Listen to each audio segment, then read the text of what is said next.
Сегодня, завтра и послезавтра в течение 3 дней. Экспертиза нормативно-правовых актов, повышение юридической грамотности и обеспечение правовой защиты граждан обсудили на семинаре в рамках европейского проекта «Мониторинг юстиции. Укрепление гражданского общества в продвижении прав человека в Кыргызстане». У нас государственные органы, министерства, ведомства, они являются нормотворческими органами. Большинство из них разрабатывает проекты законов и других нормативных правовых актов. И для того, чтобы эти законы продвигались на согласовании, обязательно нужно также им уметь делать и правовую экспертизу, и быть в курсе, уметь проводить правозащитную, гендерную, антикоррупционную, экологическую. Это основные 5 видов экспертиз, которые обязательны в Кыргызстане при разработке и продвижении проектов нормативных правовых актов. Семинар предоставил возможность представителям государственных органов, гражданским экспертам углубить свои знания и навыки в области специализированных экспертиз нормативно-правовых актов. Эксперт отмечает, что экспертиза подобных документов делает процесс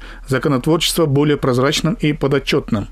В данный момент принимают участие представители министерств и ведомств, представители юридических служб министерств и ведомств, а также представители гражданского общества. Это обучение направлено именно на центральные аппараты министерств и ведомств, но оно постепенно будет охватывать все регионы. И так как повышение юридической грамотности при разработке нормативных правовых актов, это проблема имеет место быть.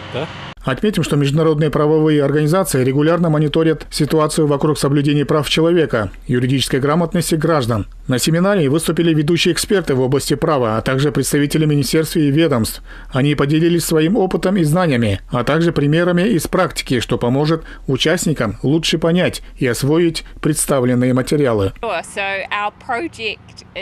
Эффективное использование экспертиз нормативно-правовых актов является ключевым фактором для обеспечения верховенства права, справедливости и учета интересов всех групп населения в процессе законотворчества. Основная цель семинара – углубить знания и навыки участников в области специализированных экспертиз, проектов нормативно-правовых актов, включая представителей Министерства юстиции, государственных органов, независимых юристов и экспертов, что в свою очередь будет способствовать более качественному и эффективному процессу нормотворчества в Кыргызстане.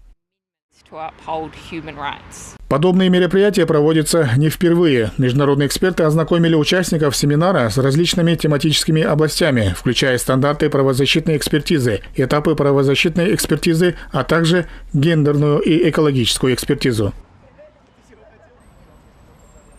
Эрмик Уренкеев, Мирлан Джанабеков, ЛТР Бишкек.